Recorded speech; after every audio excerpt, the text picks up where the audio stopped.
Hey everyone, welcome to my Google Map apps.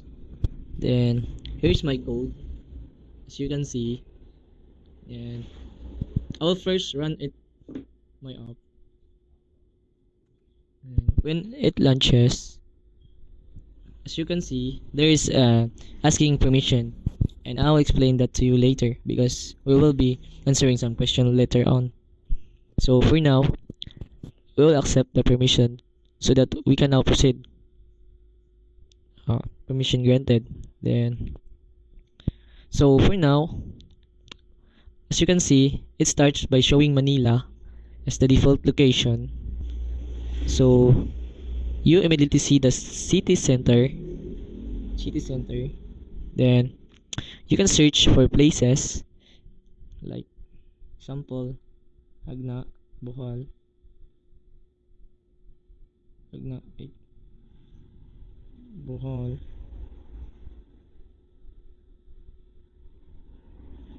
Then find now.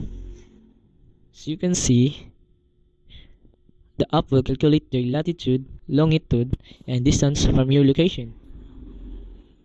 Then there's my location button.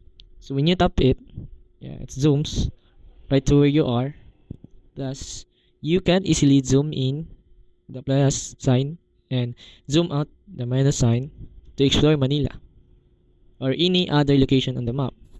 This makes navigating on places simple and interactive. And now, I'll be answering the 8th question about my app. And now, I will be answering the 8 questions about my app.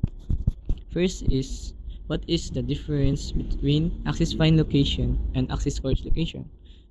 So, as we can see in the manifest XML, and as you can see in these two lines, these are permissions that let an app access the device's location. And Access Find locations gives a very precise location using GPS, while Access Course locations gives an approximate location using Wi-Fi or cell towers. Find is more accurate but uses more battery, while Course is faster and lighter.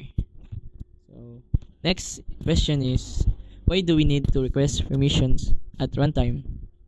So why do we need? So remember earlier, there is an asking permission upon launching the app because this is when an app asks users for sensitive access while it's running. So in the line 175, here you can see the code, and here's the code for asking permission, and that's it. So the third question is, what is fuse location provider client and why use it? So in the line 54,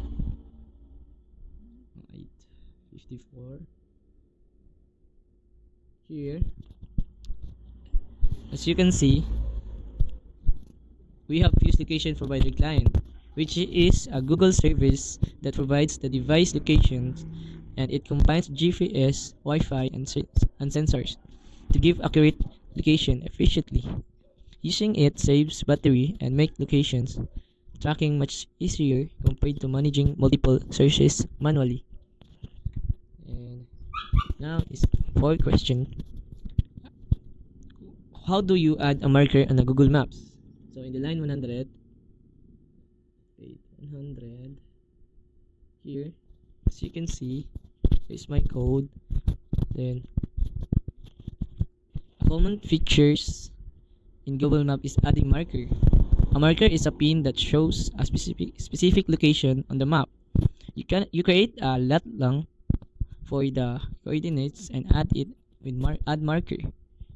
Markers can also have titles to identify the location clearly.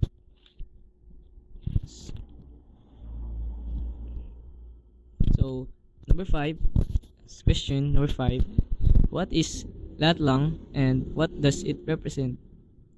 So in the line 40,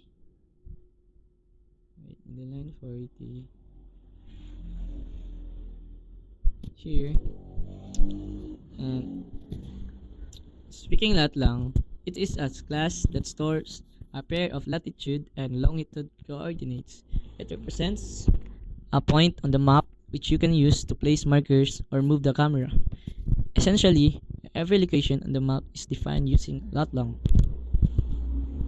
So, on the sixth question is, how do you move the camera to a specific location? So in the line 73, I'll move it 73. Here, as you can see, this means changing the map viewpoint to focus on a particular point. You provide a lat long and zoom level with move camera, and this makes the map show exactly the location you want the user to see.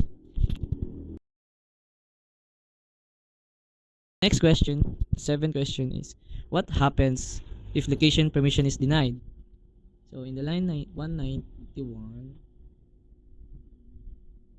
here, as you can see, there is a permission granted and permission denied. Sometimes, a user may deny location permission. If this happens, the app cannot get device's location. So you should handle this by showing a default location or prompting the user so the app still works without crashing. So that's it. And finally, the eighth question. So how do you enable zoom controls on the map? So in the line 69,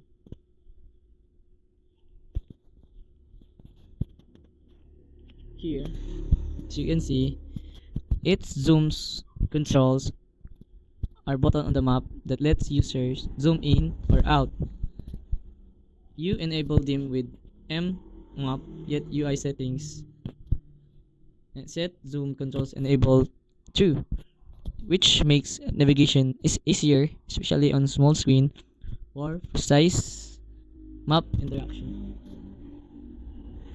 Here, it's like this. You zoom in and zoom out. And that's a quick overview of this Essential Google Maps concept and how they work in Android. Thank you guys.